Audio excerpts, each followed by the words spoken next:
gammee faarfataa gammachis bulee akkasumas faarfataa obboleessa keenya dhibbaa maatiiwwan waaqayyo iddoo kanatti kan argamtan daaqon olaanaa akkasumas obboleewwan dhiiraaf shamarranii azala jirtan hundumti keessan maqaa waaqayyo gooftaa fi fayyisaa keenya Yesuus Kiristoosiin bakka jirtanitti nagaan sin gaafadhaa akkam jirtu akkamiinis yoo nageessanii akkamiin turtanii akka cubbuuf balleessaa keenya otoo nutti hin laaliin akka dhiifamaaf araara isaatitti waaqayyoon keenya nu eegee nu tiksee yeroo kanaan kan nu ga'e maqaan isaa kan ulfaateef kan galatoome nuuf haa ta'u eeyyamaa abbummaa isaatiin waaqayyoon keenya akka nu gargaareef guyyaa har'aa mata duree barumsa keenyaa taasifannee kan nuti irratti waliin barannu ergaa qulqulluun Phaawulos warra Qorontosiif barreesse isa lammaffaa boqonnaa 5 lakkoofsa 17 irraa mata duree jiru ta'a.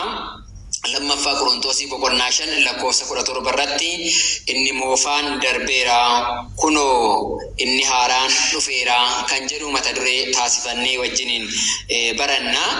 Afaan Amaariffaatiif afaan Oromiffaa jidduu garaagarummaan vershinootaa jira. Haa ta'uti mata dureen kun wanta lama of keessattidha kan inni qabu. Kitaaba kana keessatti inni moofaan darbeera inna hullum nagar addis ሆኗል amma immoo hundumtiyyuu kunoo haaraa ta'eera kan jedhu mata duree kana taasifannee waliin barannaa. Waaqayyo abbaan keenya eeyyama isaatiin anaaf sin jidduutti neetwoorkii hafuura qulqulluu isa sagalee isaa nama hubachiisu sagalee isaa laphee namaa keessatti gabatee laphee namaa irratti namaaf barreessuun akka nuuf barreessu hafuura maartaan duraa fageessee hafuura maariyaam ishii sagalee gooftaatiif dursa kennitu akka nuu kennu eeyyamni maqaa abbummaa isaa nuuf haa ta'u. Egaa qulqulluun Phaawulos iddoo kana keessatti kan inni dubbate barri tokko barri moofaa wayii barri rakkisaa wayii darbee barri wayii immoo humna wayiitiin haara'uu isaa agarsiisuudhaaf qulqullichi Phaawulos kan kana inni dubbate inni moofaan darbeera gaafa jedhu barri tokko kan ture waggaa 5,500 inni bara rakkisaa ture sun dhalli namaaf waaqayyo itti wal lolanii kan itti turan sun namni waaqayyo kan addabaan sun samii fi lafti kan addabaan tokkummaan ergamootaaf namoota kan itti addaba'ee ture sun barri sun darbeera kunoo hundumtiyyuu haaraa ta'eera gaafa jedhu immoo qulqulluun Phaawulos barri haaraan dhufeera sirni haaraan dhufeera inni kunis araarsummaa isaatiin waaqayyo gooftaan keenya ofitti nu araarsee dhiiga isaa dhangalaasee gartuu isaa nu taasifatee namni ergamoonni yaa'ii tokko keessa dhaabatanii tarree galata tokko irratti waaqayyoon itti jajatanii gaafa jedhu qulqulluun Phaawulos kunoo barri haaraan barri itti waaqeffannaa tokko waaqeffannu hunda keenyaaf nuuf dhufeera gaafa jedhu barri moofaan sun darbeera barri namniif waaqni hadda itti ba'e barri itti galanni namaa fuula waaqayyotti dhaga'amuu dide sun darbeera barri itti golgaan waaqaaf nama jidduu dhaabbate sun darbeera jedhe. Dhugumas Kiristoos Yesuus gaafa inni Yordaanositti cuuphamu wangeela Maatewos boqonnaa 3 irratti maalidha kan inni jedhu? Wangeela Maatewos boqonnaa 3 lakkoofsa 17 irratti gaafa dhumuun naa'u tareewa samaaya kunoo samiitu tarsa'ee jedha. Kunoo samiin maal ta'e hin tarsa'e. Samiin tarsa'uun sun maalidha? Samiin kunoo tarsa'ee jedhee itti fufee maal jedhee kunoo bifa gogeetiin hafuurri qulqulluun ilmarra qubate abbaanis ilmi koo inni jaaladhuuf mararfadhu isa kana jedhee sagalee isaatiin dubbate jedha. Kana jechuun namni waaqayyo communication yookaan waliin haasaa jalqaban icciitii waaqayyo barre nutis waan samii keessa argachuun namni waaqayyo communication yookaan waliin haasaa jalqaban icciitii waaqayyo barre nutis waan samii keessaa arguu jalqabne waaqayyoos gara keenyatti ni dhiyaate duumessaan gadi dhufee nu mil'ate. Kanaaf iddoon kun barri kun haaraa ta'eera barri kun haaraadha cubbuun namaa Yordaanos keessatti dhiqameera dhiiga Kiristoosinis haxaa'ameera namni ijoollee waaqayyoo jedhameera gara waaqayyootti deebineera gaafa jedhu barri inni moofaan sun darbeera sirni rakkisaan sun darbeera inni tokkummaa waaqayyo irraa addatti baane sun darbeera barri abdii kutachiisaa sun darbeera barri waaqayyo ilmaan namaa itti mil'ate barri haaraan sun garuu kunoo gara keessanitti dhufeera jedha. Egaa akkuma kitaaba qulqulluu irratti barsiisaan keenyas guyyaa kaleessaa nu barsiisanii wayaa moofaa irratti wayaa haaraa maal gochuun hin danda'amu jedha. Wayaa moofaa irratti erbee haaraa itti hodhuun hin danda'amu. Erbeen inni haaraan sun wayaa isa moofaa sana ni kuta waanta ta'eef jira kitaabni qulqulluun mana kiristaanaa keessa. Kanaaf barri haaraan erga dhufee namnis akkuma qulqulluun Phaawulos isin baricha bitaa jedhe sana bara binnee bara wajjin deemu qaban. Nuti kan itti jiraachuudha qaban bara keessaa baane sana bara moofaa sana ilaaluun qaban. Bara keenya keessattis nuti yeroo ammaa kan bara tokko dabarsinee bara haaraa wayitti ceeneera. Bara kanatti yeroo darbinu nuti jireenya keenya keessatti jireenya haarawaa firii gaarii qabu kan miidhagaa waaqayyoon gammachiisu wajjiniin bara kanatti tarkaanfachuudha kan nuti qabnu malee bara moofaa sana keessatti deebinee bara moofaa sanatti jiraachuu hin qaban. Uummanni Israa'el gaafa waaqayyoon biyya Gibsii keessaa isaan baasu hirree waaqayyo arganiiru, humna waaqayyo arganiiru, akkamitti galaana isaaniif saaqee lafa goggogaarra akka isaan ceesise arganiiru, akkamitti waaqayyo samiirraa nyaata buusee akka isaan nyaachisu arganiiru, akkamitti dhagaa kattaa keessaa bishaan baasee akka isaan obaasu arganiiru.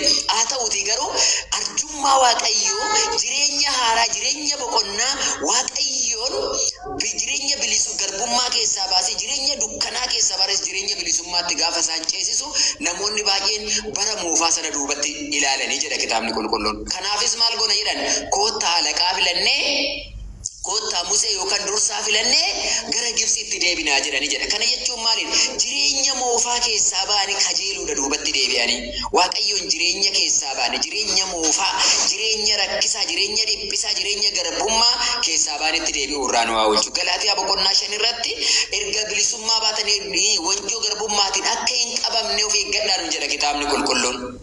Wanjoo garbummaa keessa duubatti akka hin deebine jireenya moofaa keessatti bara darbe jireenya akkamii keessan ture jireenya dhibaa'ummaa keessa hin turree laan jireenya sagaagalaa keessa hin turree laan jireenya kajeellaa biyya lafaa keessa hin turree laan jireenya hamii keessa hin turree laata jireenya hamii keessa hin turree laata ani jireenyi moofaan jireenyi waaqayyoof hin tolle inni keessa deemaa ture maal fakkaata ture bara kana ammoo waaqayyo baricha haaresse baricha haaree kanatto ani firii gaarii qabaadhaare firii qalbii jijjiirannaa buufachuudhaaf qophaadhaa jennee of ilaaluu qaban. Baay'een keenya jireenyuma keenya sakaleessaatti ilaalla. Isuma dhagriitiin irra deddeebinee risaayit kan goonu yookaan irra deebinee kan goheessaa oollu gohaa jireenya keenya kaleessaatu nurraa dhaga'amaa oolu. Akkuma kaleessaan haaraa jira, akkuma kaleessaan neekkamaa jira, akkuma kaleessaan lolaa jira, akkuma jireenya haaraa jalqabeera. Obsan qabaa laata? Waaqayyootti hirkachuun qabaa laata? Amanannaan koo waaqayyo irratti guddaadhaa laata? Jireenya shakkii keessaa baheeraa laata? Soomiif kadhannaadhaaf nama kutannaa qabuudhaa laata? Ani jennee jireenya haaraadhaaf namni of qopheessu meeqadha? Jireenya haareera moofaan darbeera. Waaqayyoon cubbuu keenya balleessaa keenya hundumaan of dabarsee jireenya haaraa carraa jireenya haaraa nuuf kenneera. Isa wajjin akkamimoo duubuma keenya ilaala. Kitaabni qulqulluun maal akka jedhu beektu? Looxiif itti qabata nama qulqulluu kanaatiif itti qabata nama qajeelaa kanaatiif dubartiin kun eessaa baatachi keessa gooftaan Yesuus Kiristoos bara kakuu haaraatti dhufee gaafa nu barsiisu haadha manaa Looxiin yaadadhaa nuun jedhe. Maaliif haadha manaa Looxiin yaadadhaa nuun jedhe? Maaliif?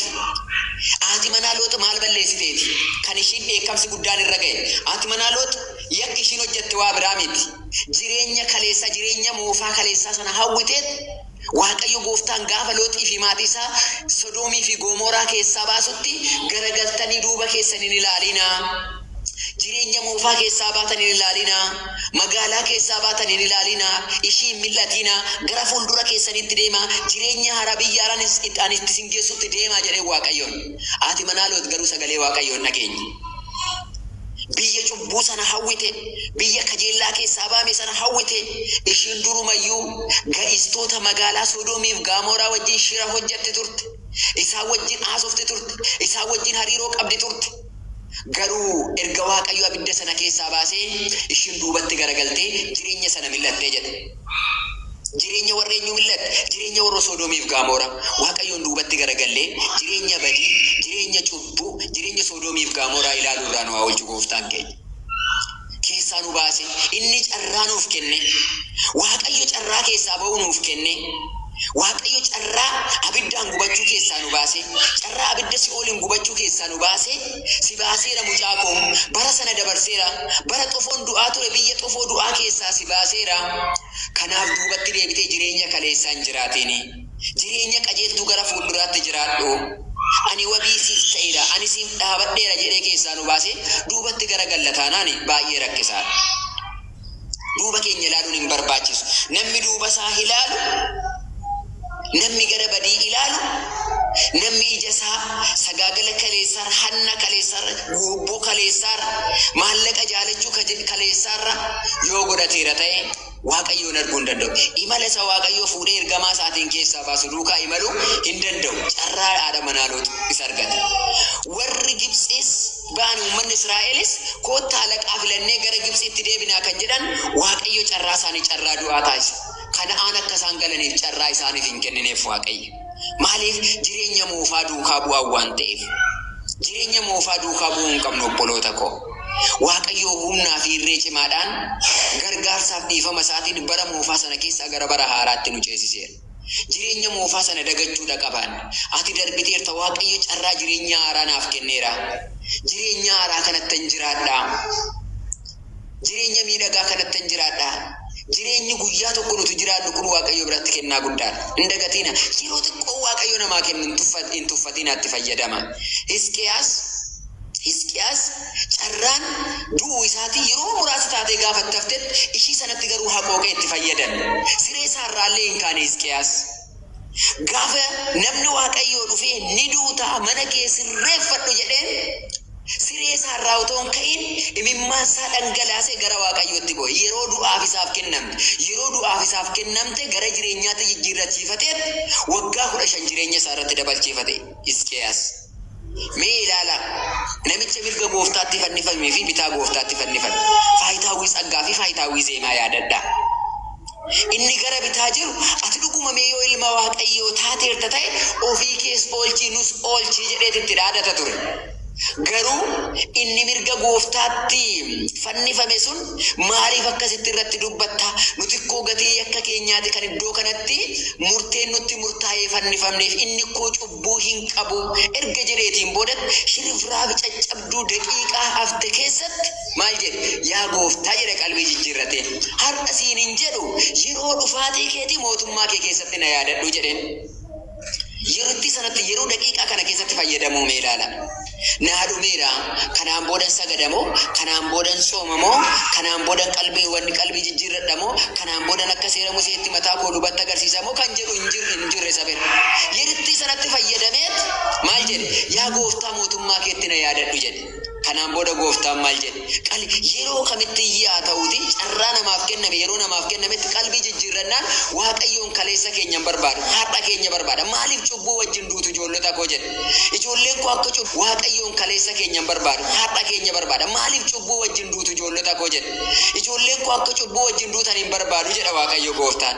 Kanaafis qulqullichi waaqayyo abbaan keenya har'a na wajjin gannatatti jiraattaa jedheen. Har'a na wajjin gannatatti jiraatta jedheen. Yeroo nuu kenname bara haarofte keessattis nuti itti fayyadamne. Hundi keenya iyyuu carraa gaarii warqii jenne dhugumatti duratti maal jedhu namoonni namammaa kan yeroo warqiidha jedhu. Har'a garuu galata waaqa sanarra darbee namoonni maal jedhu? Yeroon jireenyaa jedhu.